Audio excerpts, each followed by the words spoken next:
Hello, I'm Locke Meredith. I'd like to invite you to join me on the next Legal Lines, where my guests are Dr. Fetzer and Rodrigue and Dr. Katie Fetzer. We're going to talk about mental health during the holidays. So most people love the holidays, but it's not a wonderful experience for everybody.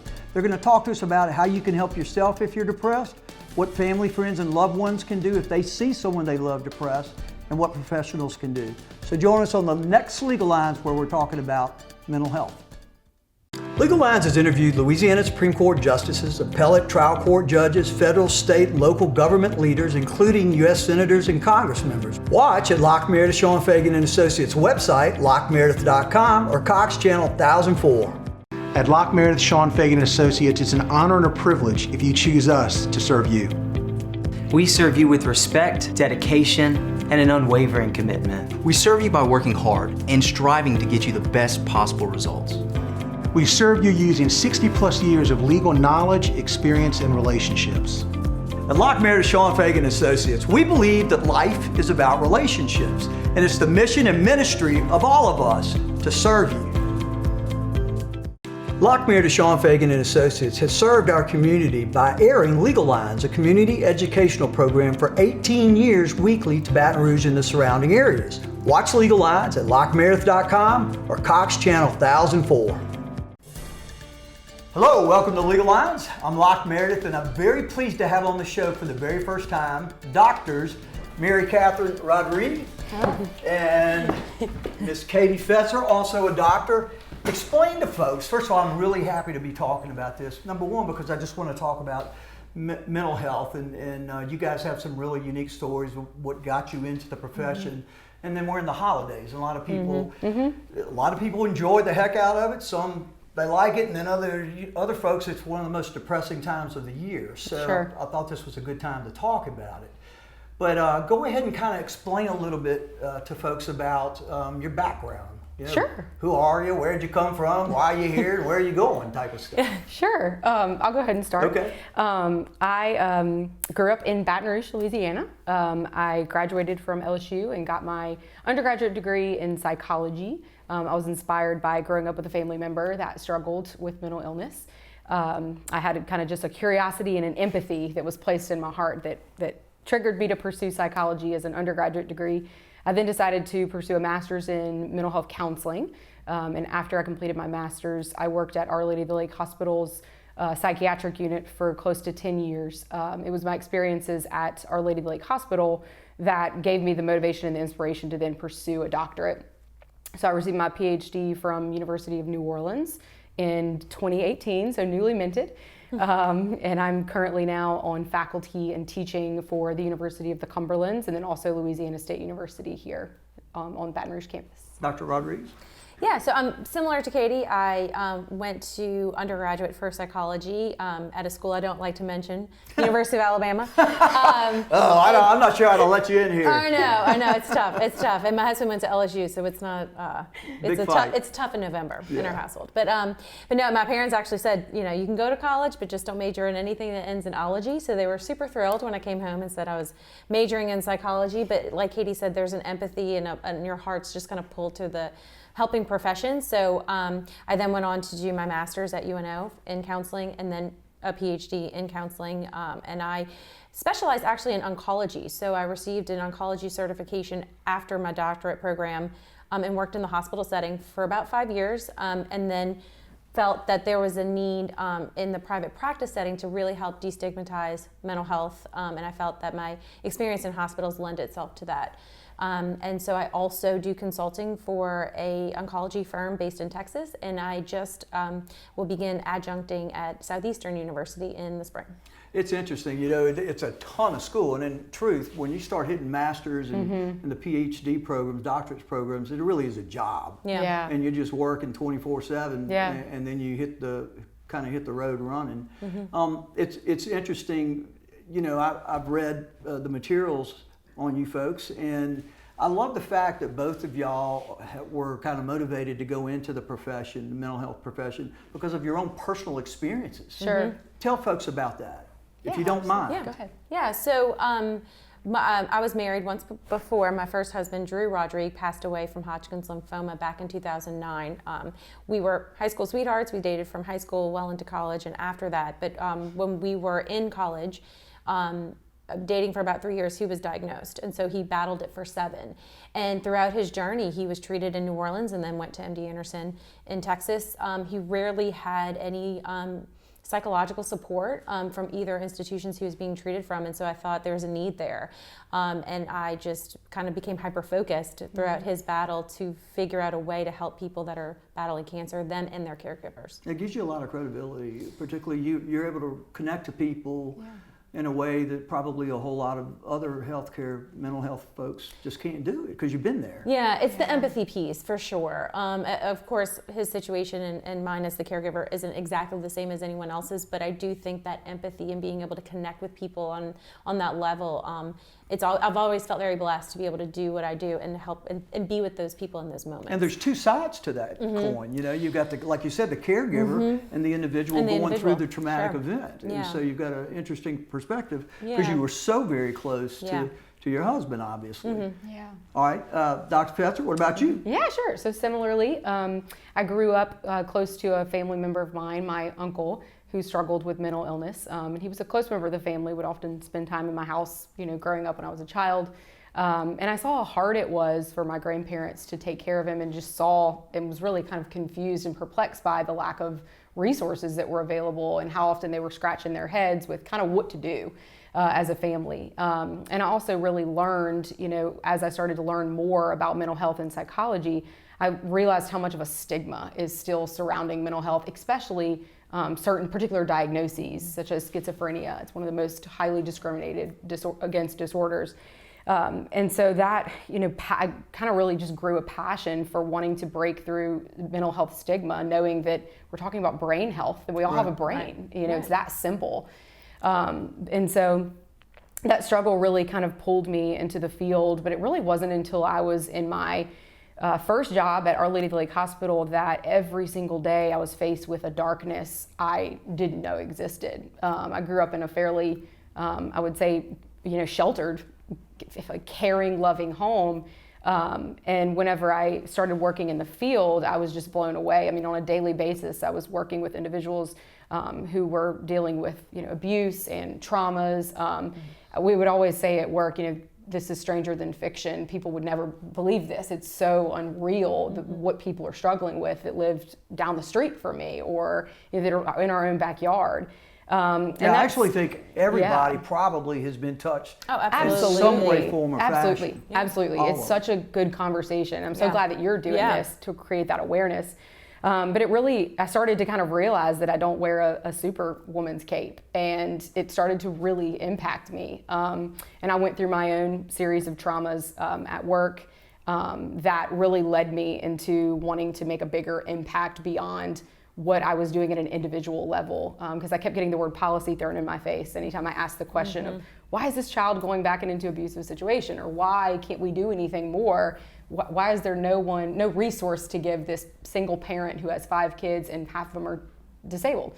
And so out of, you know, that really kind of grew this greater desire to want to make a larger impact, and that's what really triggered me to pursue a doctorate, and really honestly led ourselves, we forgot to mention that, but we're both private practice partners, but it's kind of what led us together to grow and found the Wellness Studio today to really destigmatize mental health as a whole. And so the practice is called the Wellness Center. Wellness Studio. Yeah. Excuse me. Close. Wellness Studio. So what makes y'all's, I guess, approach different than anybody else you'll meet out there in the healthcare profession? Sure.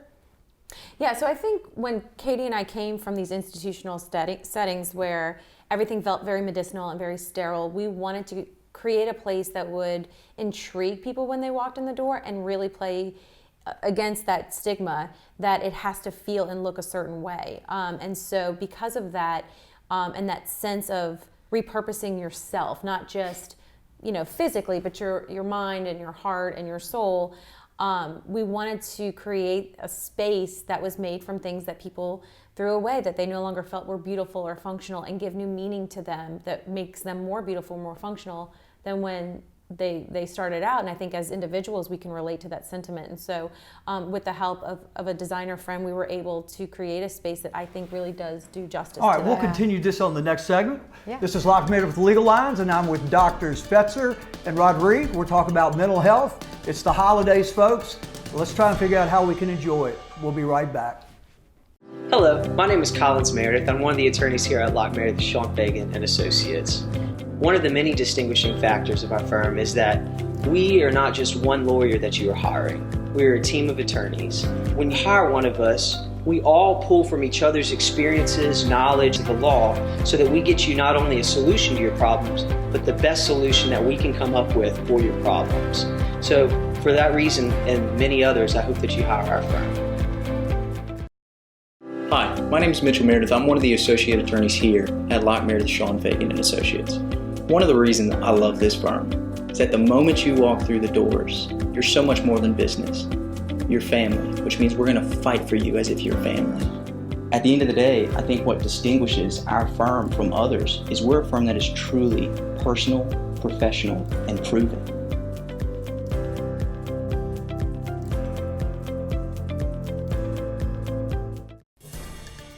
Welcome back to Legal Lines. I'm Locke Meredith. We're talking about mental health today. It's the holidays, and most folks really enjoy it, but there's a lot of folks it's very painful. I'm very pleased to have on the show for the first time two doctors in the mental health care profession. I have Dr. Mary Catherine Rodrigue and Dr. Katie Fetzer. We're talking about kind of why your firm or your studio is different than what maybe some folks would expect to encounter when they need some mental health.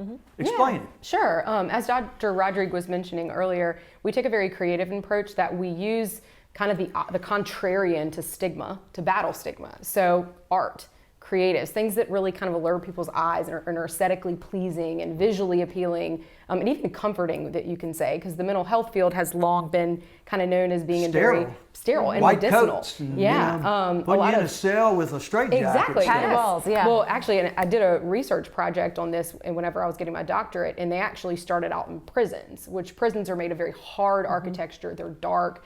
And so it's not really grown much from that. Obviously, it's much better than it was, but what our office does is use artistic mediums and psychological metaphors, and I'll give some examples, as well as very meaningful life tributes that really make things personable. So, for instance, we might have a piano. We do actually have a piano, a grand piano that's split in three different, it's deconstructed in three different parts, and we have the piano turned on its side as a piece of art, and then the pedals are used as a coat rack when you walk in the door. And then the top of it is used as a table in our music room. We have different forms of art that have been done by people who have lost someone to suicide that we use in our office that really speak to creating mental health awareness. And we just we have some visuals. So for instance, in our Covington office, we have a book wall where all of the back of the wall is books on the wall, and it represents the different chapters you go through in your life, or maybe Interesting. Is it time to turn the page? So the bottom line is you're creating an environment that should help comfort people and relax people instead of make them leery about putting another foot in that place again. Exactly, yeah. All right, well, tell me kind of how y'all see the human being. How do you approach a person who has clearly decided that they're having some mental issues and they need some guidance, counseling, whatever, and they come to you, how do you approach the scenario of that person? Absolutely. So I think one place to kind of start is just really zoom out and define what mental health actually is, because there's such a misunderstanding around it. And mental health, very simply, is brain health. So we're talking about health for your mind, which resides in your brain, which is one of the most important organs in our body. And so it's how that mental organ has been affected. How healthy it is, exactly, right. And so one of the things that we the way that we approach it as mental health professionals is that we approach the human being as being made mind, body, and soul. And most disciplines agree and look and conceptualize the human that it's made mind, body, soul. You have different disciplines that approach mental health. So you have the MD, medical doctors, which is neurology. Focused on the body. Yeah, sure. Neurology, psychiatry, who may focus on also mind, body, and soul, depending on the approach they take. But the approach that we take is really looking and giving what we call multidimensional treatment, where we're addressing all areas, mind, body, soul.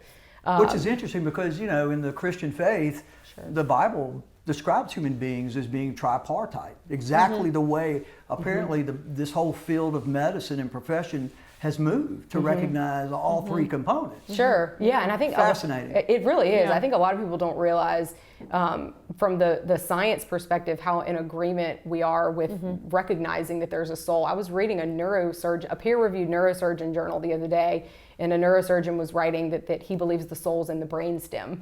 And he was kind of arguing his way of saying, you know, I think the soul is in the brainstem, and cardiologists will say it's in the heart, you know, because so interesting. It is it's fascinating. And so it's one of those things though that's it's really hard for humans, and you know, as smart as we can be, to really conceptualize. And we're not grasp God. it. We're Exactly, ants right. trying to understand the mind of God. Sure. It's impossible. But what we absolutely do know is that there's a ton of research that continues to show that when you give a multidimensional approach, meaning you address mind, body, and soul in someone's treatment, that they're going to have more optimal results and they're going to be healthier. So y'all don't prescribe medication in your professional, I guess, focus in mental health. So do you incorporate that in any way? Because I know, you know, from what I've read and what I understand about this stuff, because I've also been touched by it, is, you know, there's a lot of, it's not just one thing. Right. It's not just, you got the brain is damaged in some way, chemically or otherwise. It can be environmental, genetically, or abuse, or a combination of all those things, right? Sure. Right. So how do you decide? So when you are treating and approaching it as looking at the whole person and all of these different facets that we're speaking about, you also then will consult with a treatment team. So if someone is struggling, say with depression, and you're working on their coping skills and you're looking at their environmental factors and their family dynamics, and you know that medication would be an appropriate fit here, and then referring out and working with those physicians that's going to also be looking at it through the mental health lens, you can create a really appropriate and helpful multi-care team. So that way you're looking at this all individual. Facets of the human being. Right. Absolutely. Right. Yes, absolutely. Really interesting. And I guess y'all have associated, or you have your folks that you recognize and prefer them to exercise their expertise. Yeah, especially because some may specialize in something specific that you're working with this one particular client on. So it's nice that people do specialize in it, not just when they're working in mental health, but they'll have these little niche areas. So it makes for a really nice community for us to tap into. So how do you go about diagnosing? Because you know, if you got a broken arm, it's pretty easy to figure it out. Yeah. You know, that's the cause of the pain, and the arm won't work or something. Right. For you guys, how do you figure out whether it's, you know, genetic or medicinal help versus counseling and just helping them reason through whatever it is that is so tragic to them? Sure. So the assessment process is very thorough, but it's one of those things that the diagnostic process is ongoing. So it's never something that you just do once and never do again. And that's because there's so many changing things that happen in life that are going to affect our mental health. I might have a client that on the third session forgot to tell me or wasn't ready to tell me that they were raped. I was about to say, I've got to figure people don't come in and pour their guts out to you the first meeting. It takes a relationship of trust. Absolutely, over time, right? absolutely. And so the diagnostic process, we use measures that are provided by our American Psychiatric Association that we're all recommended to use. It's considered a best practice for diagnosing. And these are objective measures and scales that both clients can fill out, their family members can fill out, that we can kind of look at, and it's just really a piece of the puzzle. The other way that we assess is by having an interview with the client where we really are able to interact with them and spend time with them, and ask particular questions about their history. And then we all follow what we call the diagnostic, the DSM-5 is the newest one. The manual. Familiar with the book. So we all follow the DSM-5 and use the DSM-5 for the criteria for diagnosing. But it's kind of this process, it's really a mix of both art and science because of the interview process, and the person is so involved in it, so subjective. There's and no it's extra. obviously your own personal experience, both, you know, in family life or whatever, but also in your training, you know, in the hospital. I think you'd mentioned you'd been years there, and I think you also had a lot of exposure out there. So it really helps you kind of figure out, I guess you've got a good background. All right, we'll continue this on the next segment of Legal Lines. We'll be right back. We're talking about mental health. Mary Catherine Rodrigue and Dr. Katie Fetzer, both of them. We'll be right back. Locke Meredith, Sean Fagan and Associates has served our community by airing Legal Lines, a community educational program for 18 years weekly to Baton Rouge and the surrounding areas. Watch Legal Lines at LockeMeredith.com or Cox Channel 1004. Hello, my name is Sean Fagan. And you know, one of the most important considerations in hiring an attorney is considering trust. I believe at our firm, our results speak for themselves. Most of the people we represent come from past clients who have referred friends, family members, other people they love to us to represent them in the same way we represented the persons who referred them. It's the greatest compliment any law firm could get. And I believe that if you come to our firm, we'll earn your trust. Legal Lines has interviewed Louisiana Supreme Court justices, appellate trial court judges, federal, state, and local government leaders, including U.S. senators and Congress members. Watch at Locke Meredith, Sean Fagan and Associates website, LockeMeredith.com or Cox Channel 1004. Welcome back. This is Locke Meredith with Legal Lines. We're talking about mental health because we're in the holidays. Let's, my guests, I'm very pleased to have for the first time, Mary Catherine Rodrigue and Miss Katie Fetzer. Both are doctors and their expertise of mental health. Let's dive in. You know, we've talked about it a little bit, kind of teased it the whole way. Let's get there. Yeah. The holidays. Some people just can't wait. It's the most wonderful time of life. Others, mixture. Yeah. Kind of hate it, kind of love it. And then some, it's just the most miserable experience that they can have. Yeah. So first of all, can a person who's feeling like that help themselves? Sure. Yeah. So if a person's feeling depressed and they can feel themselves going down, what should you recommend, or what do you guys recommend they should do? Yeah, absolutely. I think the first thing that we always like to mention is being able to just say 4 words, hey, I need help. Yeah. Even if it's asking a family member. It's funny you say, even if it's asking, like most people don't want to go tell their family. Right. If they're struggling with something personal. But we of course always recommend, seeking professional help, but to reach out for help. Because at the end of the day, we're all human beings. Yeah. Right. We're all made differently, but somewhat the same in that we all have a brain. Yeah. And so the way that we go through life, we'll all have varying experiences, and the way that our brain and how we respond to those experiences is going to vary from person to person, depending on genetics and also their environment and how the past they grow history, up. Yeah. Like your patient who was raped. Sure, right. That's going to affect you. Sure, right. And if it was Absolutely. during Christmas, that'll really mess with you in Christmas. That's a great point. I think it's important to note that per the research, 45% of Americans struggle with this time of year. I read 45%. So That's it's to incredible. normalize that for somebody that's thinking, okay, am I the only one that can't be merry and bright? We have 330 million people in America, so that's over 150 million people. Right. Right. What a huge need. So that the person who wants to try and just see if they can work through it, they need to find somebody, I assume, they trust, and just say, hey man, I'm really not doing well. I need you to talk with me and just help me. All right, what about family members? If someone does come to you and whether it's friend or family or whatever, and they say, tell you, I'm not doing well. Sure. What does that person do? What do they tell them? I think we can kind of probably both chime in on this, but I think at that point, it's good for family members to have the awareness and the wherewithal to be able to say, I'm glad that you told me, immediately say that you're listening and that you're there. And say, hey, I may not have the right things to say, but I know how to help you get to the right person that can help you. And to kind of, for the family member to not feel overwhelmed that they have to take this massive undertaking and role of, being a mental health professional at the same time as maybe their loved one or their friend or their relative or their parent. Because we can't be both of those things. It's very hard.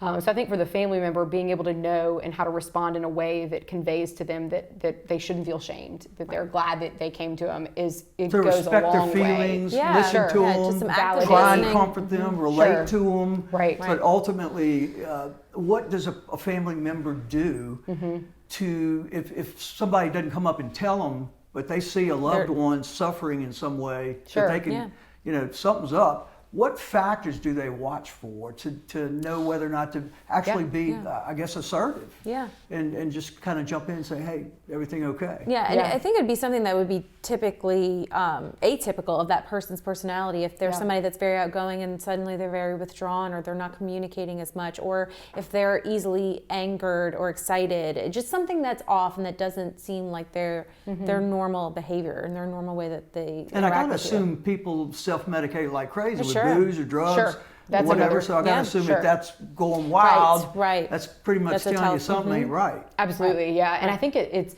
knowing that there's a number of risk factors that, for instance, the American Psychiatric Association, that they try to put out there as ways to be able for the public to have awareness. There's a number of risk factors such as drugs, alcohol use that's excessive, or different, like Dr. Rodrigue mentioned, unusual things about the person that seem to be different, someone that's irritable or withdrawn. However, even that information can be somewhat confusing for people, because sometimes you just still don't know. You're still scratching your head.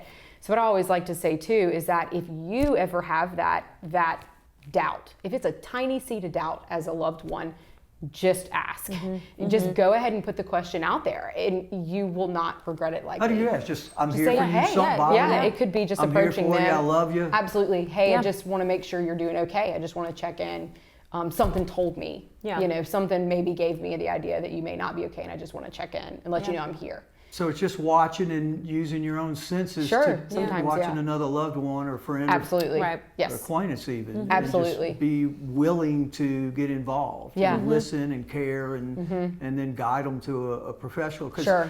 we talked about how do you try and help yourself? How can your family or friends or loved ones help? And we've all been touched by suicide in some way, form, or All fashion. of us, right.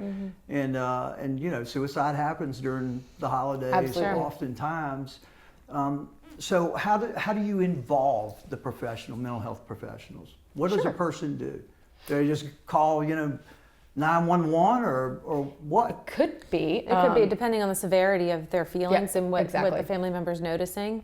If you ever feel like somebody's going to actively hurt themselves or someone else, or if you are that person that feels very active that you may hurt yourself, calling 911 and going to your nearest emergency room would be that first step. So bring them to the emergency room. Well, call if you can. Call if you can, yeah. Get somebody there, or if they're willing, bring them. Now, I know that there's, voluntary and involuntary kind of admission into facilities.